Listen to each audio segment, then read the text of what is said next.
2장 1절부터 12절 말씀입니다. 요한복음 2장 1절부터 12절 말씀입니다. 제가 먼저 읽고 교독하도록 하시겠습니다. 사흘째 되던 날 갈릴리 가나에 혼례가 있어 예수의 어머니도 거기 계시고 포도주가 떨어진지라 예수의 어머니가 예수에게 이르되 저들에게 포도주가 없다 하니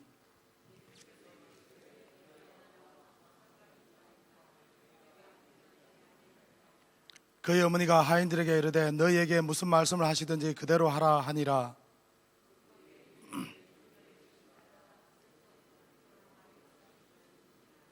예수께서 그들에게 이르시되 항아리에 물을 채우라 하신즉 아귀까지 채우니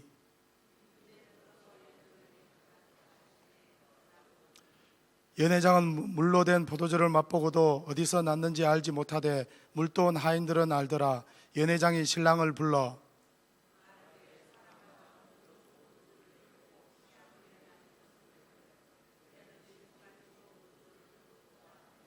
예수께서 이 첫 표적을 갈릴리 가나에서 행하여 그의 영광을 나타내심에 제자들이 그를 믿으니라. 그 후에 예수께서 그 어머니와 형제들과 제자들과 함께 가버나움으로 내려가셨으나 거기서 여러 날 계시지는 아니하시니라. 아멘. 예수님은 복음서에서 다양한 기적을 행하십니다. 횟수도 많지만 기적이 일어나는 영역도 시간과 공간과 대상을 가리지 않습니다. 공간적으로 보면 사람의 몸과 마음은 물론 자연과 영적 세계를 포함하고, 시간적으로 보아도 태초부터 종말까지 펼쳐져 있습니다. 그야말로 세상 만사와 만물이 다 예수님의 손아귀에 들어가 있는 것입니다. 예수님 시대에 제자들을 포함한 무수히 많은 사람들이 예수님의 기적을 체험했습니다. 장님, 안전뱅이, 중풍병자, 혈루병자, 문둥병자들까지 온갖 불치병과 난치병을 가진 사람들이 다 고침을 받음으로써 예수님 앞에서는 어떤 더러움과 질병도 아무 문제가 아닌 것을 보여줍니다. 거기에다가 오병이어, 칠병이어의 기적으로 수천 명을 먹이심으로써 백성들의 민생고 역시 예수님의 능력 앞에서는 아무런 문제가 되지 않는다는 것을 보여주십니다. 그뿐이 아닙니다. 물위를 걷고 폭풍을 꾸짖어서 잠잠케 하심으로써 누구도 길들일 수 없는 자연마저도 예수님의 능력 앞에서는 꼼짝할 수 없다는 것을 보여주십니다. 눈에 보이는 대상뿐만이 아닙니다.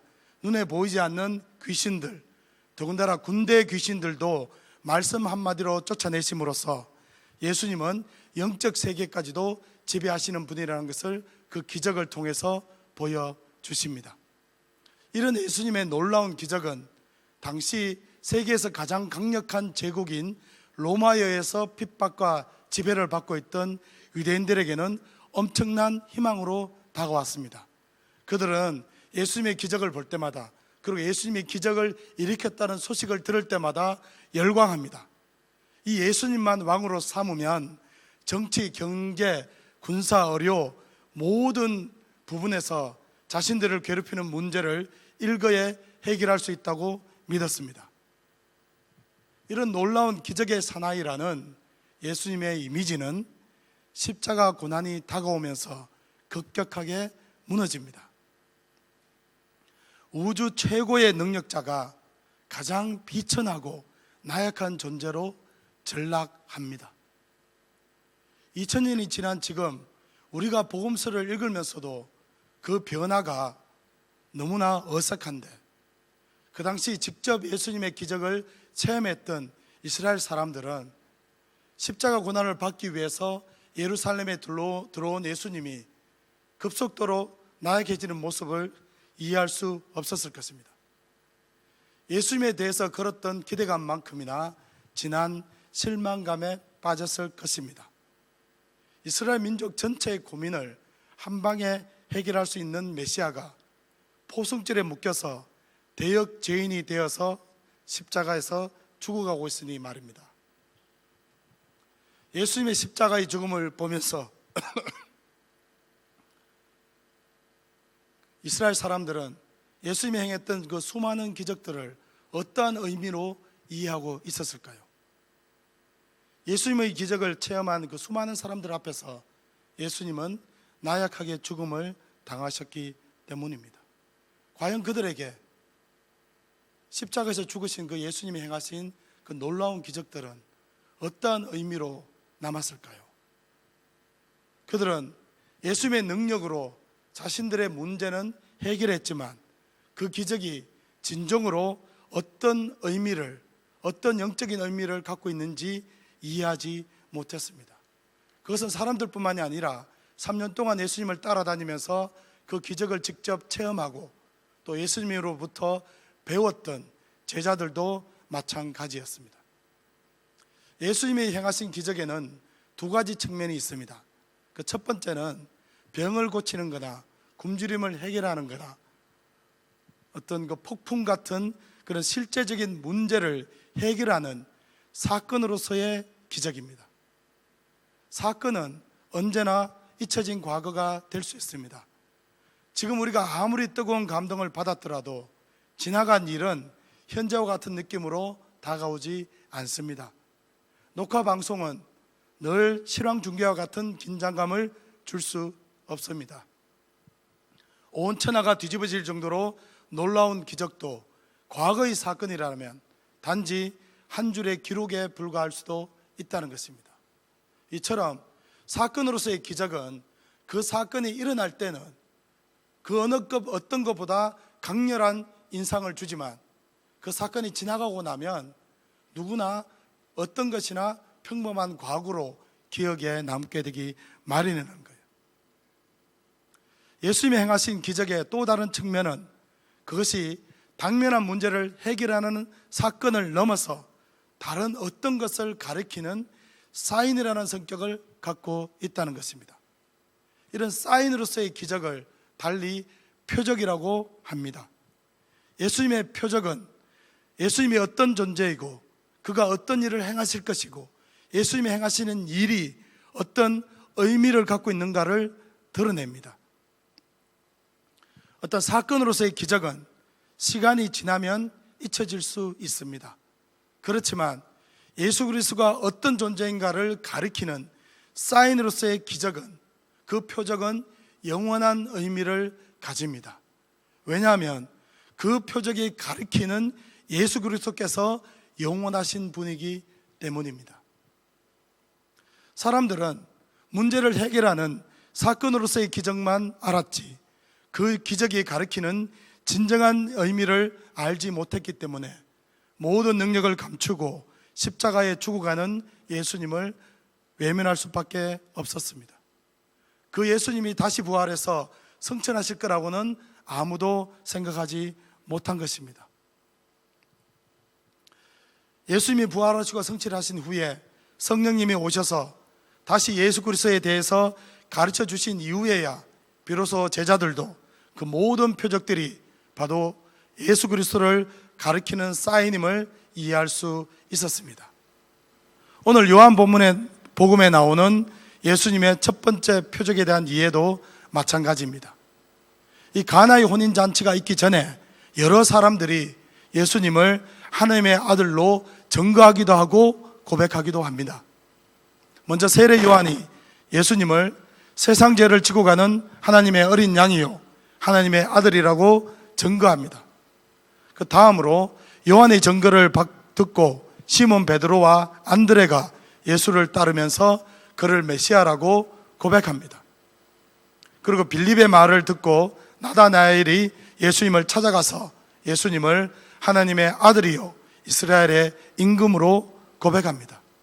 이런 식으로 예수님을 따르는 제자들이 늘어나고 있는 시점에 갈릴리 가나에서 혼인잔치가 벌어집니다.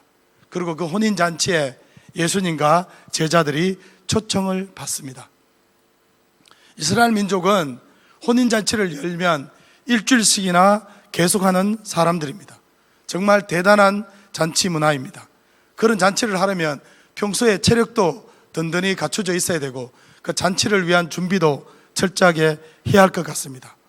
이런 잔치의 즐거움을 위해서는 여러 가지가 필요할 것입니다.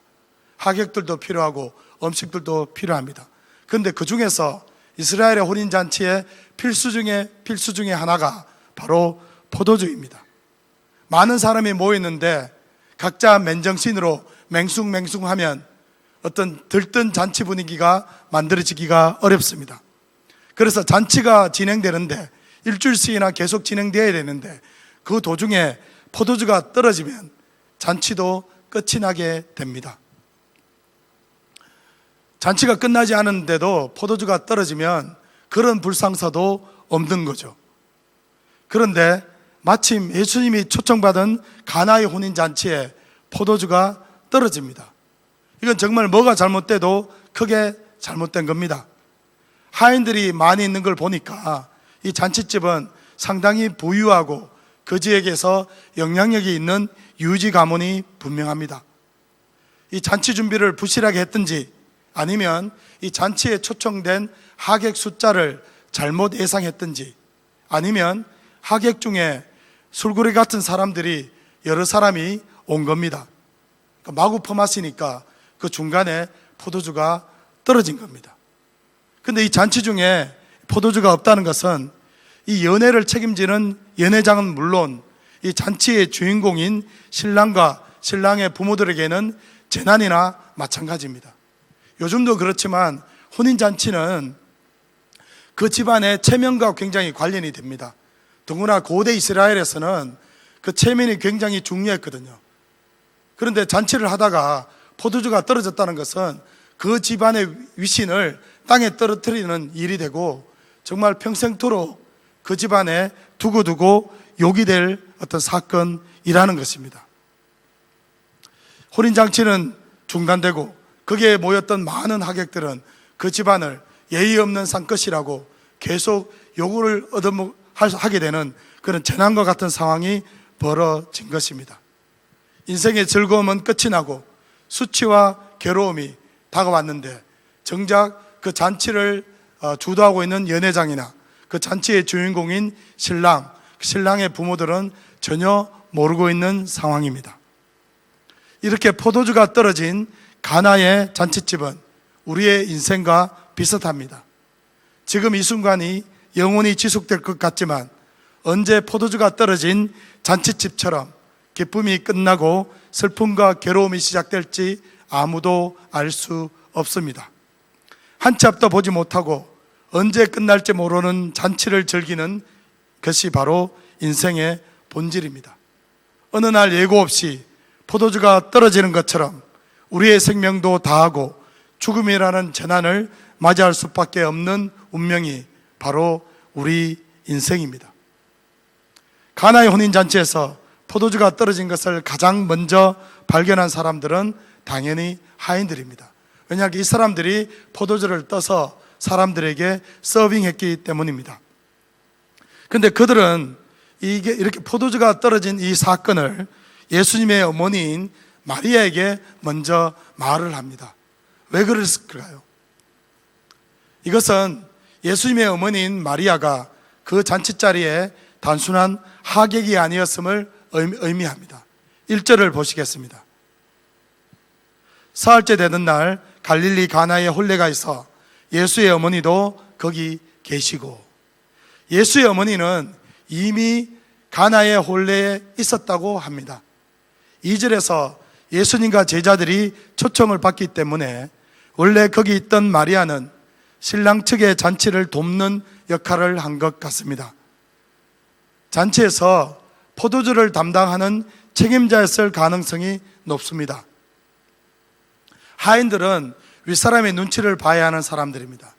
그런데 이 잔치 과정에서 포도주가 떨어졌다는 긴급한 상황이 발생했다면 당연히 연회장이나 신랑에게 보고를 해야 됩니다. 그런데 이 하인들이 이 포도주가 떨어진 사태를 마리아에게 먼저 말을 했다는 것은 마리아가 그 잔치에서 포도주를 담당하고 있는 책임자였을 공산이 크다는 것입니다. 마리아는 이 문제를 잔치를 책임지고 있는 연회장이나 신랑에게 말하지 않습니다. 사실 포도주가 없는 상황 때문에 가장 곤란한 처지가 된 사람들이 이 연회장과 신랑입니다. 다른 사람들은 모르더라도 이들만은 반드시 알아야 합니다. 그런데 마리아는 이들에게 포도주가 떨어졌다는 사실을 말하지 않습니다. 왜 그랬을까요? 그것은 이 포도주가 떨어졌다는 문제를 해결한다는 차원에서는 이 연회장이나 신랑이 아무런 도움이 되지 않기 때문입니다. 마리아는 포도주가 떨어진 문제를 해결하려고 했기 때문에 이 연회장과 신랑에게 포도주가 떨어졌다는 얘기를 하지 않은 것입니다.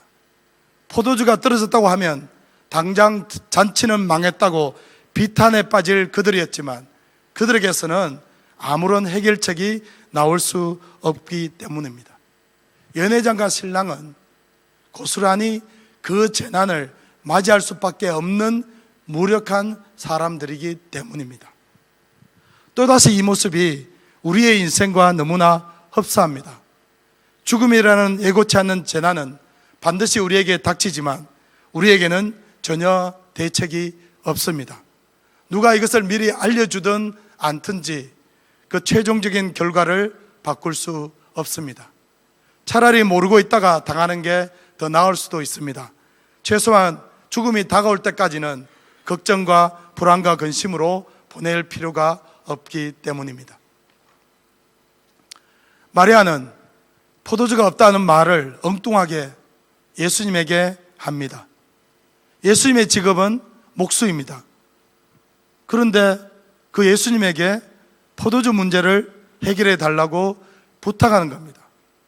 마리아는 예수님을 낳고 기른 사람이기 때문에 이 상황을 해결할 수 있는 능력은 오직 예수님밖에 갖고 있지 않다고 알고 있었기 때문에 예수님에게 도움을 청한 것입니다. 인간의 힘으로는 그 누구도 이 와중에 포도주가 떨어진 사태를 해결할 수 없지만 하나님의 아들인 예수 그리스도라면 이 문제를 해결할 수 있다고 믿고 부탁을 한 것입니다. 어머니가 부탁을 했다면, 보통 아들이라면 그 부탁을 능력이 있는데 선선히 들어주는 것이 정상입니다. 그런데 예수님의 대답은 모두의 예상을 빗나가게 합니다. 왜냐하면 그 대답이 굉장히 냉랭하기 때문입니다. 4절을 보시기 바랍니다. 예수께서 이르시되 여자여 나와 무슨 상관이 있나이까? 내 때가 아직 이르지 아니하였나이다. 예수님이 어머니를 여자라고 불러서 우리 마음을 힘들게 합니다. 어떻게 어머니를 두고 여자라고 부를 수 있나? 하지만 여기에서 여자라는 호칭은 공생애를 시작하신 예수님이 스스로를 마리아의 아들이 아니라 하나님의 아들로 여기고 있음을 드러냈다고 보는 것이 타당합니다. 요한복음 1장에 보면 예수님을 하나님의 아들로 고백하는 얘기가 많이 나오지 않습니까? 또 예수님을 이스라엘의 임금으로 고백하고 메시아로 고백합니다. 따라서 가나의 혼인잔치에서 예수님은 스스로가 마리아 개인의 아들이 아니라 하나님의 아들이라는 공적인 차원에서 마리아를 여자라고 부른 것입니다. 그래서 우리가 사랑하는 예수님을 어머니에게 무리한 사람이다 라고 우리가 고민할 필요가 전혀 없다는 것입니다. 어머니에 대한 존중은 당연하지만 그 어머니인 마리아를 공적 사역의 차원에서 대하고 있을 뿐이라는 것입니다. 그렇지만 그 뒤로 이어지는 나와 무슨 상관이 있습니까? 내 때가 아직 이르지 아니하였나이다 라는 말씀도 까칠합니다. 잔치집에서 포도주가 떨어지면 그 잔치를 주관하는 연회장이나 신랑이나 신랑의 부모가 큰 재난을 당하는 상황인데 그 어려움을 두고 나하고 아무 상관이 없습니다. 내가 일해야 될 때가는 아직 오지 않았습니다 라고 예수님이 얘기하고 있다는 거예요. 이 말씀만 보면 그 어려운 문제에 대해서 예수님이 외면하고 있는 것 같습니다. 그렇지만 사실은 그런 것이 전혀 아닙니다. 어떻게 알 수 있냐고요? 그 뒷줄을 읽어보면 압니다. 예수님은 곧장 물을 포도주로 만드는 기적을 행하셔서 그 문제를 해결해 주시기 때문입니다. 그렇다면 이 예수님의 이 까칠한 답변을 우리는 어떻게 이해해야 하는 것입니까? 그냥 말로는 안 해주는 척 하다가 금방 싹 해주면서 놀라게 하는 얄미운 수법입니까? 예수님이 그런 얄미운 수법을 쓰실 분이 아니죠. 그건 아닌 것 같습니다. 저는 예수님의 이 답변을 액면 그대로 받아들여야 한다고 생각합니다. 예수님은 이 혼인잔치에 하객으로 오신 거잖아요. 그 혼인잔치를 주관한 사람들하고 직접적인 관련이 전혀 없으세요. 그러니까 혼인잔치로 하객으로 오신 예수님이 그 집에서 포도주가 떨어진 것하고 무슨 상관이 있습니까? 아무 상관이 없어요. 하객은 포도주가 떨어질까 걱정하는 사람이 아니라 포도주가 오면 그걸 먹고 즐기는 역할을 하는 사람들이에요. 하객으로는 나에게 왜 포도주가 떨어졌다는 아무 상관없는 얘기를 하십니까? 라고 예수님이 반문하고 있는 거죠. 더군다나 하객은 잔치집에서 어떤 일을 하는 사람이 아니라 그냥 즐기는 사람이에요. 또한 예수님은 자신이 구원 사역을 시작할 어떤 때가 오지 않았다고 말씀하고 있는 거예요. 그러니까 예수님의 이 말씀은 전후 맥락으로 보면 이상하지만 예수님이 처한 상황을 보면 실제적인 상황을 그대로 드라이하게 묘사하고 있을 뿐이라는 거예요. 포도주가 없는 상황은 마리아나 하인이나 연회장과 신랑에게는 절박한 문제입니다. 하지만 예수님은 그 문제를 해결하기 위해서 본인이 발벗고 나설 이유나 근거나 필요가 전혀 없다는 거예요. 물론 이 말씀을 하심으로써 예수님이 포도주가 없어서 잔치가 중단될 어떤 그런 상황을 외면하고 아무런 도움을 안 주시는 건 아니죠. 왜냐하니까 물을 포도주로 만들어서 문제를 금방 해결해 주시기 때문이니까요. 그렇지만 이 말씀은 예수님이 전혀 상관할 필요도 없고 근거도 없음에도 불구하고 이 잔치의 기쁨을 상실하게 될 마리아와 연회장과 신랑과 하객들을 구하기 위해서 기적을 행하신다는 것을 강조하기 위함입니다. 예수님은 기적을 행할 필요도 없고 근거도 없고 이유도 없는 상황에서 기적을 행하신다는 거예요. 그것을 강조하기 위해서 하시는 말씀이라는 거예요. 따라서 예수님이 베푸신 이 첫 번째 기적은 안 베푸셔도 되는데 베풀어 주신 100% 은혜라는 거예요. 우리에게 주어진 구주 예수 그리스도의 존재와 그의 십자가 사역도 바로 이런 성격을 갖고 있습니다. 하나님은 그분을 반역한 죄인들이 그 죄를 짓다가 멸망당하든 어떻게 되든 사실상 전혀 상관이 없는 분이에요. 하나님에게는 하나님만의 이유와 때가 따로 있고 온 피조 세계가 존재하지 않아도 그 자체로 완전하신 분이라고요. 그런 하나님께서 독생자 예수 그리스도를 이 땅에 보내셔서 십자가 죽음과 부활을 통해서 이 반역 죄인들을 용서하시고 자신의 자녀로 삼으신 것은 어떤 이유나 필요가 있어서가 아니라 오직 하나님의 뜻에 기반한 100% 은혜의 결과라는 거예요. 이 사실을 예수님의 이 까칠한 대답에서 우리는 알 수 있다는 거예요. 이런 까칠한 예수님의 대답을 들은 마리아의 반응이 이상합니다. 하인들에게 무슨 말씀을 하시든지 그대로 하라고 신신당부합니다. 왜냐하니까 예수님의 말씀을 그대로 들으면 예수님이 거절하시는 거잖아요. 그럼 예수님이 아무런 어떤 기적을 행하지 않으실 건데 마리아는 하인들에게 당부하는 거예요. 예수님이 무슨 말씀 하든지 꼭 들어야 된다고. 마리아가 하인들에게 이렇게 명령할 위치에 있다는 것도 보여줍니다. 그러니까 마리아가 단순한 하객이라면 하인들에게 이 말을 할 필요도 없고 할 권리도 없는 거죠. 또한 하인들도 마리아의 말을 들어야 될 의무도 없는 거죠. 마리아가 그 자리에서 하인들에게 이 말을 할 만한 어떤 권위가 있었다는 것을 알 수 있습니다. 그런데 예수님은 이 문제를 해결해 주겠다는 말씀을 하신 적이 없는데 왜 마리아는 하인들에게 이런 당부를 하는 걸까요? 이것은 마리아의 믿음입니다. 예수님께서 이 문제를 해결하기 위해서 아무 말씀을 안 할 수도 있지만 만에 하나라도 어떤 말씀이라도 하신다면 하인들에게 반드시 그 말씀에 순종해야 한다고 당부하고 있다는 거예요.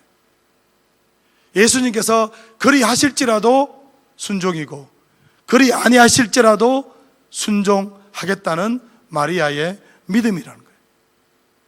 마리아 입장에서는 어차피 예수님이 아니면 이 재난을 막는 것은 불가능하기 때문에 예수님만 붙잡는 거죠. 답은 부정적으로 하신 예수님이 의외로 하인들에게 즉각 정결 예식에 쓰이는 돌 항아리 6에 물을 채우라고 하십니다. 만약 마리아가 하인들에게 미리 당부하지 않았다면 하인들이 말을 듣지 않았을 것입니다. 왜냐하면 포도주가 떨어졌는데 왜 맹물을 이 항아리에 갖다 붓는지 상식적으로 이해할 수 없기 때문입니다. 하인들이 예수님의 말을 순종해야 될 이유가 전혀 없다는 거예요. 하지만 예수님에 대한 마리아의 순종이 하인들의 순종으로 이어진 거예요. 이 맹물이 아귀까지 찾아 예수님은 이제는 떠서 연회장에게 갖다 주라고 하십니다. 물을 포도주로 바꾸려면 무슨 주문을 외거나 하다못해 이 항아리를 안고 무슨 안수기로라도 해야 할 것 같은데 예수님은 단순히 말씀만 하시는 거죠. 이 예수님의 말씀에 따라서 정결케 하는 항아리에 가득 찬 물이 또한 예수님의 말씀에 의해서 연회장에게 전해지고 연회장은 그 맛을 보고는 깜짝 놀랍니다. 그는 물로 된 이 포도주가 어디서 나온 줄 전혀 모르는 채 다짜고짜 신랑을 불러서 먼저 좋은 포도주를 내고 사람들이 취한 다음에 낮은 것을 내는데 어떻게 지금까지 이렇게 좋은 포도주를 놔두었다며 칭찬을 합니다. 평범한 물과 정결케 하는 항아리에 담긴 물, 그리고 하인들에 의해 연회장에게 전해져서 맛보게 된 물 사이에 화학적으로 달라진 것은 아무것도 없습니다. 이 항아리가 요술 항아리도 아닙니다. 만약 이 항아리가 요술 항아리라서 과거에도 물이 항아리에 담기기만 하면 포도주로 변했다면 아마 그 동네의 양조장은 다 망했을 것입니다. 물은 아무 생각 없이 하인들에 의해 항아리 속에서 연회장에게로 이동했을 뿐입니다. 그 물을 이동하게 만든 힘이 무엇입니까? 예수님의 말씀과 하인들의 순종입니다. 다시 말해서 예수님의 말씀과 사람들의 순종이 이 기적의 원천이라는 거예요. 능력의 말씀과 그 능력의 말씀에 대한 순종이 물이 포도주가 되는, 그것도 극상품 포도주가 되는 전대미문의 놀라운 기적을 이루었다는 것입니다. 그리고 그 하인들의 순종의 원천은 마리아의 순종이었습니다.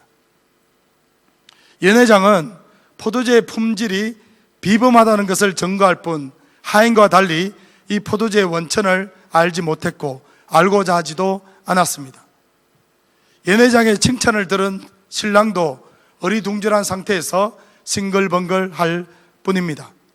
신랑은 자신이 평생토록 당할 끔찍한 수치에서 벗어난 것을 전혀 알지 못합니다.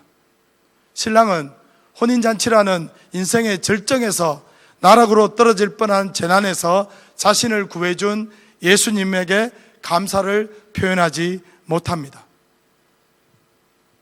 이 모습이 예수님과 하나님의 은혜를 모르고 살아가는 이 세상 사람들과 비슷합니다.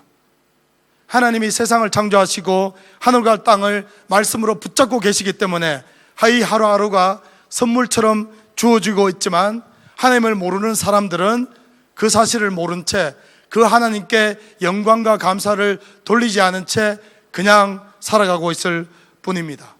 이 얼마나 안타까운 일입니까? 예수님이 기적으로 만들어주신 세상에서는 존재하지 않는 그 거룩한 포도주를 마시면서도 그 포도주를 만드신 분의 사랑과 능력을 찬미할 수 없다는 것은 저주의 결과로 봐야 합니다. 진정한 은혜는 그 진정한 은혜를 받은 사람의 그 감사와 짝을 해야만이 그 진정한 가치를 가진 은혜가 될 수 있다는 것입니다.